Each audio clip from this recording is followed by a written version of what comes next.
When we hit the road full time, we thought we had it all figured out.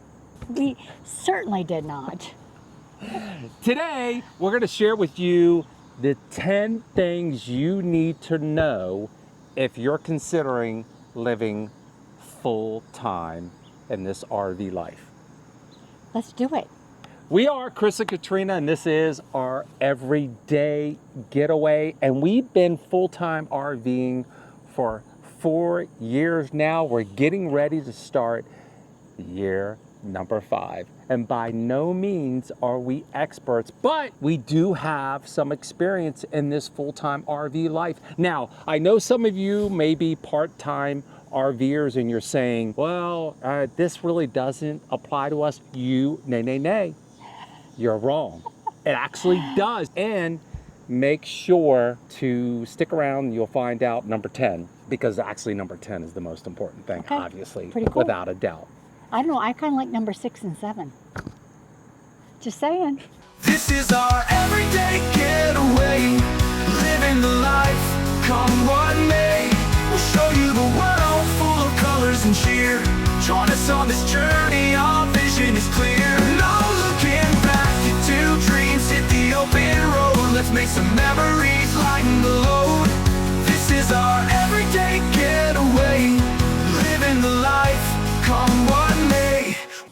All right, number 1, and actually we're gonna start out with the 2 most important things. So these are 2 things you wanna consider even before you get started. So 1 and 2 are important, but they're not as good as number 10. Exactly, Oh, there you okay. go, way to go. All right. Number 1, this is not a permanent vacation. Now, I know the perception may be that we're full-time RVers and we're out there and every day is a vacation day, but you have to kind of think about your lifestyle when you were living in your sticks and bricks. When you were living in your sticks and bricks, every day wasn't a vacation. Actually, you're working, usually working Monday through Friday, and then the weekends is when you found time to do things, or you would take a week or 2 off during the year for a vacation. Many times we sit around at home base and we get work done, or we'll sit around at a campsite and we'll actually work and do the regular, mundane, boring things that everyone does during their sticks and bricks life. Okay. So number 2 is it costs more than you think. Oh boy. You know, there's a misconception out there that you buy an RV and you go traveling, it's going to cost you less than your sticks and bricks. I mean, from insurance to fuel to all kinds of crazy stuff. But I guess my number 1 thing would be, if you're going to domicile, and there's a couple states you probably need to look at, it costs a lot more in some than others. For example, if I look into Florida, the cost of insurance on an RV and car insurance is much more than, let's say, Pennsylvania. So keep that in mind when you're looking at somewhere to domicile and looking at your insurances. Yeah, absolutely. Without a doubt, Yeah. it's much more expensive. So if you're thinking you're going to save money, think again. That takes us to number 3. Yeah, campground reservations can be very tricky. And when we say tricky, we're talking about you just need to be on top of your game. You know, if you need to make a reservation a year out, 6 months, 7 months, whatever the case may be, do that ahead of time. We have found in recent experiences, should I say, that, you know, look into all the places you stay and see if they have a monthly fee, a monthly Rate. Yeah, thank you. Because we stayed somewhere recently for 2 weeks, and come to find out, we could have stayed the whole month for the same price. So that's on ours. Yeah, definitely do your due diligence and make sure you make reservations a year out in many cases, especially those prime spots, depending on the time of the year. You know, there are plenty of apps available to help make your reservation process easy. So be sure to look into those. We'll put a few links down below and you guys can check into that. That is so important, including memberships. So important absolutely. to making reservations and saving some money without a doubt. Moolah. Yeah. Okay, number 4, maintenance never ends. Now, Katrina and I were very lucky because before we were full-timers, we were part-timers. And for the most part, we had very little issue with the rigs we had, whether it was the Wookiee wagon, the Class A, or even the Class C that we had that we took to Alaska, and now our girl right here, We don't even have a name for her after all Yeah, those years. we had very few issues, but lately we have. We've had more issues than not. And you guys have heard this time and time again. Something's going to break, something's going to be repaired. And we found out the hard way recently with a trip to Freightliner where we felt like they took advantage of us. I'll put a link to the video up above. You guys can check that out, especially those of you who are Class A RV owners, then you have a Freightliner chassis. We recommend avoiding this particular Freightliner dealership. The maintenance never ends, and that's just part of the nature of the beast. And look at it as when you had your sticks and bricks, things broke, things happen. We know, we went through that, and so be prepared. Number 5. Number 5, internet is your lifeline. And I kid you not, guys, Katrina and I don't rely on internet the way some full-time RV travelers do who actually work. They're still working. We're lucky enough to be retired. If you want to do this lifestyle and you want to be able to continue to work while you're traveling, internet is so vital to your workflow, if you will. Well, and not just workflow. We've had some instances where we hadn't had cell phone service. Correct. But we were able to use our internet through Starlink, and that leaves us to be able to be connected to family and friends, which is very important. For us, Starlink is more than what we need. It handles our needs. Some of you are going to need a more robust, a more full system. Maybe you want Starlink, and maybe you want AT&T, maybe you want T-Mobile, maybe you want Verizon, and you combine all of that into a package that will get you from point A to point B no matter where you are. This is very, very important no matter what. Never, ever rely on the campground Wi-Fi. Don't think that you're going to go to a campground and you're going to use their Wi-Fi and it's going to get you through streaming videos, streaming movies, because it really isn't. We recommend Starlink because it has served us well for the last few years. It has, absolutely. So coming in at number 6, downsizing is really actually harder than you think it's going to be. That's right. At least for us in our experience. We had a nice sized house, and we were very fortunate. We had family property that we could take some of our items that we wanted to save that were heirlooms or whatever and keep them there. Not everybody has that same opportunity or, could be that fortunate. So you might have to rent a storage facility. Try to remember, you're going full time and you're minimalizing. Make sure you really keep the things that are important to you and you let go of some of those things that are not as important to you. I know some of you may be hoarders and you're thinking, I don't want to let this go. And look, if you want to pay for the storage, that's fine. But if you can let it go, maybe give it to a family member, have a yard sale, and keep it to the things that you really need that are of value to me. That are of value to you. For me, there's not many things. It's more about family for me. So I don't get caught up in the material things. There isn't a piece of furniture or anything like that that means anything. But there may be something from like your grandmother, something like that meant a lot to you. And it could be a very small item. But we all know that storage space in the RVs are at a premium. Yes. Number 7. Which is weather will rule your life. We love to chase the sunshine, just so you know. We do, and we've done a really good job of that.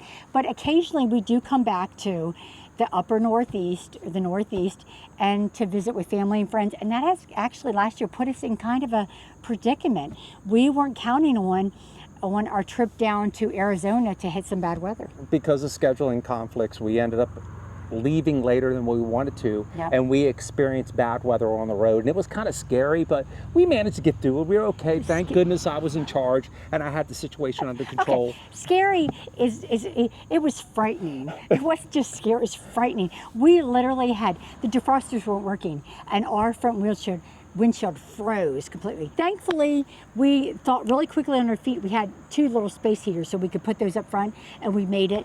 But it was quite frightening. Yeah. Another advantage to chasing the weather is, especially for you full-time RVers, is we have never winterized this rig. Never. And that's a good thing. I mean, winterizing a rig is fairly easy. It's not that difficult, but we have never winterized because we chased the weather. Number 8, driving days are exhausting. and they can be exhausting. Now, Who are they exhausting for? me. Now, when we had the Class C, you did do your share of driving. I did. You're right. I Now, did. there's a 3-3-3 rule. And if you guys are unfamiliar with it, is 3 hours, arrive by your... By 3. By 3 o'clock. Yep. And spend 3 days at your destination. Now, the third part of that 3 days at your destination, Katrina and I really don't Ever. put a lot of focus on, No. but we do our best to adhere to the first 2 if we can. But remember, give yourself plenty of time. Relax. Take it easy. Don't give yourself 6, 8, 10-hour drive days. And remember, when you're driving, don't stress out. You can stay at a Walmart, Cracker Barrel, Cabela's, a rest area, Bass Pro, and you can just pull in and chill out for the night and relax. So try not to make your driving days stressful. I agree. Coming in at number 9. Community is amazing. Over the last 4 years, we have met some amazing people, and most of them have been on the road. And unbeknownst to us, I mean, we literally will pull up to a campsite and a neighbor, and we're fast approaching best friends. Without a doubt, I would say that one of the best things is the community. And guys, you hear this all the time, but it's the truth. Meeting the people and building these communities, for us to be able to have so many friends that we've met. And the RV community is a great community. It's crazy. We the RVers, we love them because you can arrive at a place and you can have a problem, and you can literally walk over to the rig next to you, and that person will help you. They're more than willing to. Yes. Here's the thing. We were in Alaska last year, literally boondocking on the side of the road, and someone's dog had come up to our site, and we took the dog and we're like, here's your puppy, it got loose, whatever. 5 minutes later, they're bringing down a cake. Yeah.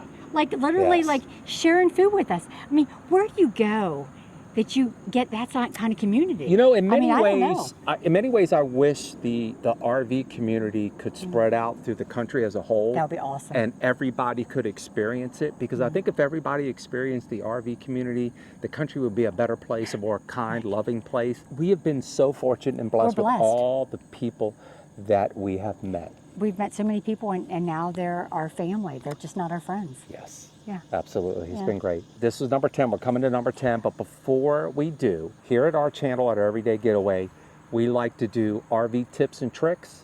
We like to talk about the RV lifestyle, and we share with you our adventures. If you guys like this video, please do us a favor and give us a thumbs up. If you like this content, please consider subscribing to the channel and becoming a part of Getaway Nation and We the RVers. We the RVers. And this is about all of us as RVers, part-time, full-timers, wishful RV thinkers and everything coming together, united, community. because We the RVers is about family, friends, and the love for this country, because I love this country. We love this country with our heart. We're very fortunate. Yes. Coming in at number 10, the most important thing about this lifestyle, full-time RV, is the memories. The memories you will make are things that you can take with you forever. And I often tell Katrina this. I say, Katrina, we've been doing this for 4 years, and I mean this sincerely.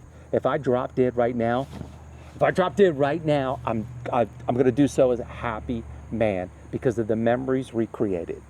We have some awesome memories. The places we've gone, the things that we've seen. This is such a great, beautiful country. The people we've met. You wrap it all up, you combine it, you put it together, and it's been life-changing and memorable, and we wouldn't change any of that. I don't think we could have done it any other way. Had we taken vacations and flown places, would have been beautiful and amazing, but it's about the journey for me. I like drive days. A lot of people say, I don't like drive days. I love drive days. I just love looking out the window and enjoying the scenery, places I've never been before. I may never be back again, but I so love it. And I really think, to be honest with you, that is the single most important thing. Don't undervalue the importance of the memories that you create, because when it's all said and done, those are the things we're going to take with us. Yeah. Those are the things without a doubt. That's our top 10 list. If you guys are considering becoming full-time RVers. And once again, even if you're part-time RVers, I think a lot of these issues or a lot of these points are relatable. And maybe you're a part-time RVer and you hope to become a full-time RVer one day. We highly recommend it. We love it. We think it's a great lifestyle. It's fantastic. If you guys have anything that you want to add, leave a comment down below. Please do so. It does help out our channel and creates some engagement. And please consider being a part of Getaway Nation. Add to it your biggest RV lessons that you've learned. Learn the hard way. Learn whatever way. Share them. Drop it in the comments below, and so we can learn together. Yeah, absolutely. Help out Getaway Nation and become part of We the RVers and Getaway Nation. And that kind of wraps it up. We like to do these videos every now and then to help you guys out, to give you some insight and some learning lessons when it comes to this fantastic Amazing RV lifestyle. That's right. As we like to say here at our channel, Our everyday getaway. any day you can get away. It's a great day, guys. You guys take care. See ya. It's definitely, hang on a second, see this? These guys are everywhere. And they're a pain in the butt. We're centered. You need to scoot down this way a little bit. We're not centered. I need to go back this way. See? Oh, I was wrong. Right. Okay. You ready to do this? Let's do it. Let's do it. Okay. See, it's up there. Now I'm looking up there instead of looking Well, down because there. I got It's like stuff on there. to share with you the top 10 things I messed up. Let's start it. So the magic of editing, you don't have to worry about this. It's all going to be good. Go ahead. When we hit the road, oh boy, it's going to be a long day. It's going to be a long day. And it's our anniversary too, so. And I'm hungry. Let's go. Chop, chop. She's hungry for some crab cakes. When we hit the road full time, once again, I forgot already. When we hit the road full time, Oh my goodness, somebody is tongue-tied. I'm not very good with these scripted things. I'm He's more of very a, good. Let's go. Come on. I'm more of better a than me. fly by the seat of the pants kind of person.